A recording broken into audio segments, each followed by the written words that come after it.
کہ ایک عورت شریعت مطہرہ میں ایک عظیم مرتبہ رکھتی ہے۔ کائنات کے پیغمبر سرکار دو عالم صلی اللہ علیہ وسلم کا ارشاد گرامی ہے، اس ارشاد گرامی کی روشنی میں یہ بات بالکل واضح روشن کی طرح واضح ہے، روز روشن کی طرح یوں واضح ہے کہ آپ علیہ السلام نے فرمایا المرأۃ الصالحہ، سب سے بہترین متاع دنیا کی نیک عورت۔ نیک عورت ہونے کا مطلب یہ ہے کہ عورت چار صورتوں میں سے کسی ایک صورت میں تمہارے سامنے ظاہر ہوگی۔ اللہ کے پاک پیغمبر علیہ السلام نے عورت کے مقام کو اتنا بلند کیا، اتنا بلند کیا، عورت کی شان کو اتنا بلند کیا، اتنا بلند کیا کہ کسی اور مذہب کے اندر عورت کی اتنی شان نہیں، کسی اور مذہب کے اندر عورت کا اتنا بڑا مقام نہیں جتنا بڑا مقام اسلام نے دیا۔ لیکن ساتھ ساتھ ایک قید لگائی کہ خیر متاع دنیا، دنیا کی سب سے بہترین چیز المرأۃ الصالحہ، نیک عورت۔ اور یہ کس کا فرمان ہے؟ کائنات کے پیغمبر سرکار دو عالم امام الانبیاء حضرت محمد صلی اللہ علیہ وسلم کا فرمان عالی شان، کہ میں آپ کو نہیں کہہ رہا ہوں کہ آپ دنیا کی بہترین متاع ہے، بہترین چیز ہے، آپ کو کوئی وقت کا ولی نہیں کہہ رہا کہ دنیا کی بہترین چیز نیک عورت، آپ کو کوئی وقت کا بزرگ، وقت کا محدث، وقت کا مفتی، وقت کا مفسر، وقت کا فقیہ نہیں کہہ رہا، آپ کو وقت کا کوئی ولی نہیں، بلکہ کائنات کے پیغمبر سرکار دو عالم امام الانبیاء حضرت محمد صلی اللہ علیہ وسلم جیسا عظیم المرتبہ پیغمبر آپ کے بارے میں یہ فرما رہے ہیں خیر متاع دنیا۔ اور کس کو فرما رہے ہیں؟ کس کو؟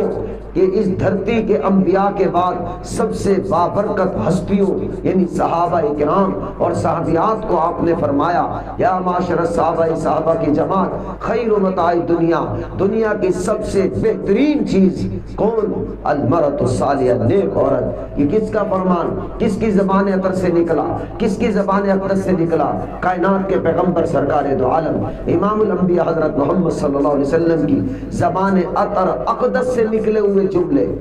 قربان جائیے، عورت تو ساری زندگی حضور سے عشق میں ذرہ بھر کمی نہ ہونے دے کہ اللہ کے پاک پیغمبر علیہ السلام نے ہمارے جیسی عورتوں کو، جہاں زمانے جہلیت میں عورتوں پر ظلم و ستم کی داستانیں لکھی جاتی، وہاں میرے نبی نے عورت کے مقام کو اتنا اونچا کیا۔ آپ نے فرمایا، جس کا حاصل شرائع حدیث یوں نکالتے ہیں کہ سنو اے لوگو، اے مردو، اے لوگو، اے مردو سنو، تمہارے سامنے یہ عورت چار صورتوں میں سے کسی ایک صورت میں ظاہر ہوگی، چار صورتوں میں سے کسی ایک صورت میں ظاہر ہوگی،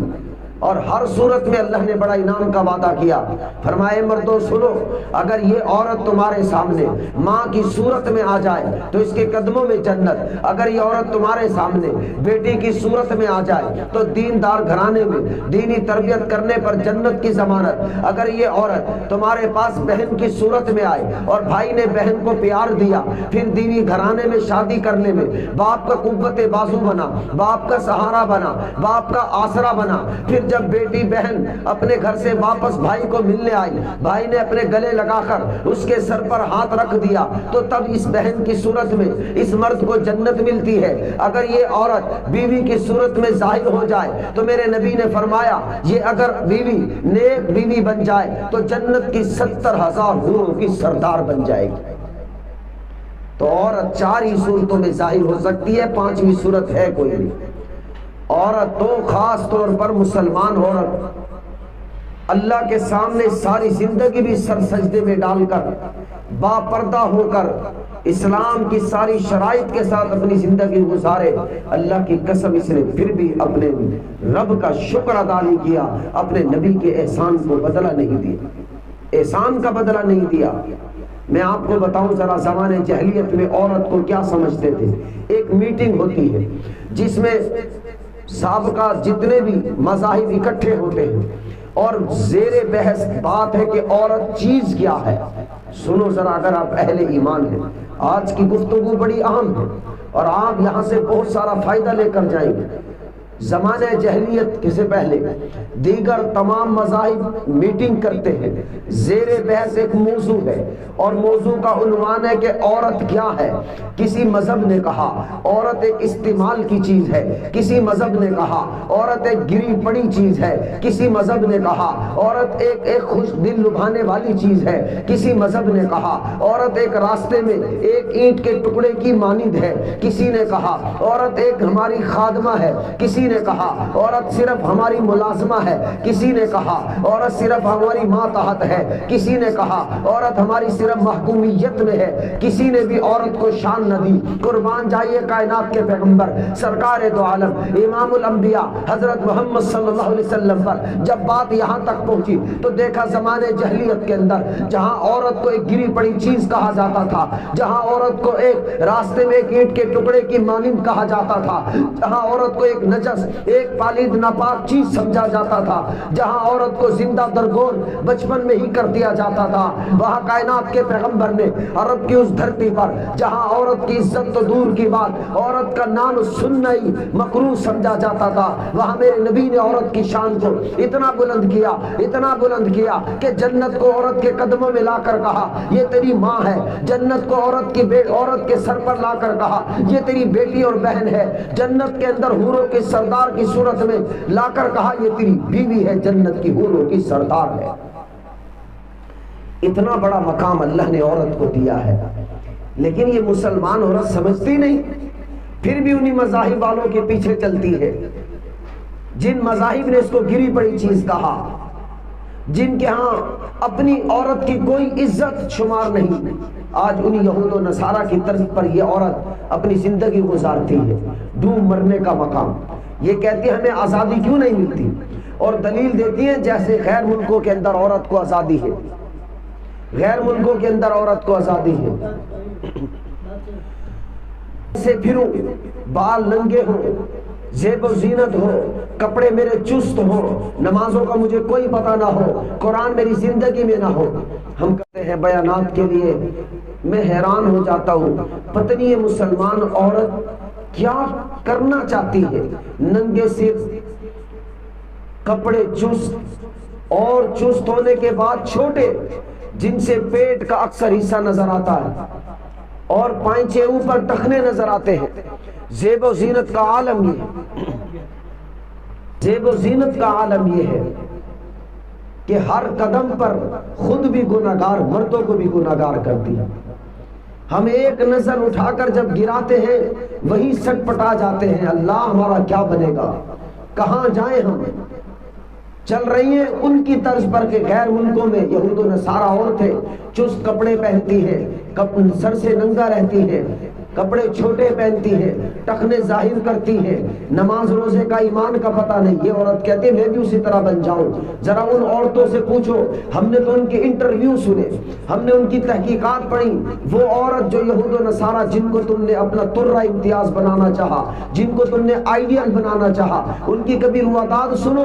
اس نے کہا آج تک ہمیں ماں کا درجہ نہیں دیا گیا، آج تک ہمیں بہن کا درجہ نہیں دیا گیا، آج تک ہمیں بیٹی کا درجہ نہیں دیا گیا، ہمیں یہی نہیں پتا ہمارے شوہر کتنے ہیں۔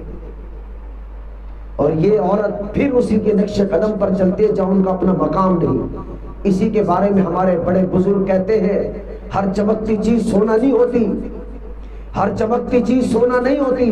دور سے چمکنے والی چیز کو سونا نہ سمجھو، ان کے دلوں کو جھانک کر دیکھو، اندھیری کھٹا گھوٹ تاریکیوں میں، ظلمتوں میں، ظلم کی داستانوں میں کے اندر چکنا چور ہوا پڑا ہے۔ ان کو اگر اپنے خاندان برادری کا خوف نہ ہوتا تو وہ کب کی مسلمان ہو جاتی، اور ہو رہی ہیں مسلمان، الحمدللہ ہو رہی ہیں مسلمان۔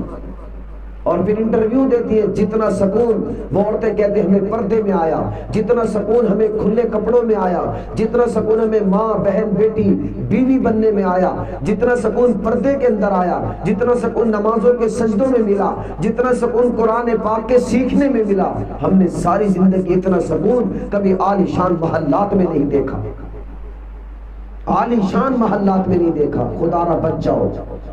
ان کو آئیڈیل نہ بناؤ جو خود ذلیل و خوار ہو رہی ہے۔ ہاں آئیڈیل بنانا ہے تو فاطمہ الزہرا رضی اللہ تعالی عنہ کو بناؤ، آئیڈیل بنانا ہے، حضرت عائشہ صدیقہ کو بناؤ، آئیڈیل بنانا ہے، ام صفیہ کو بناؤ، آئیڈیل بنانا ہے، ام میمونہ کو بناؤ، آئیڈیل بنانا ہے، حضرات صحابیات کو بناؤ۔ حضرت فاطمہ الزہرا رضی اللہ تعالیٰ عنہ نے کہا پردے کا عالم یہ تھا کہ وصیت کر رہی ہے میرا جنازہ دن کو نہ اٹھانا تاکہ لوگوں کی نظر میرے کفن پر بھی نہ پڑ جائے، میرا جنازہ رات کے اندھیرے میں اٹھانا اور اس کے اوپر بھی ایک اور کپڑا ڈال دینا۔ میرا نے آج تک کسی غیر محرم نے نہ چہرہ دیکھا ہے، میرا جی چاہتا ہے میرا کفن بھی نہ دیکھے۔ فاطمہ الزہرا رضی اللہ تعالیٰ نے ایک رات کھڑی ہو گئی اللہ کا قرآن پڑھنے، 2 رکعت میں قرآن پڑھنا شروع کیا، فجر کی اذان ہو گئی، سارا ہی قرآن پڑھ دیا۔ آئیڈیل بنانا ان کو بناؤ۔ یہ کوئی آئیڈیل کی چیزیں نہیں ہے کہ بے پردہ ہو کر چلے، نمازوں کو کوئی پتہ نہیں ہے۔ ایک نماز چھوڑ دو 2,88,00,000 سال جہنم میں جائے گی، پتہ نہیں چھوڑ کیسے دیتی ہے۔ ایک روزہ چھوڑو پھر ساری زندگی رکھو، ایک روزے کے اجر و ثواب کو نہیں پہنچ سکتی۔ عورت کا حق نہیں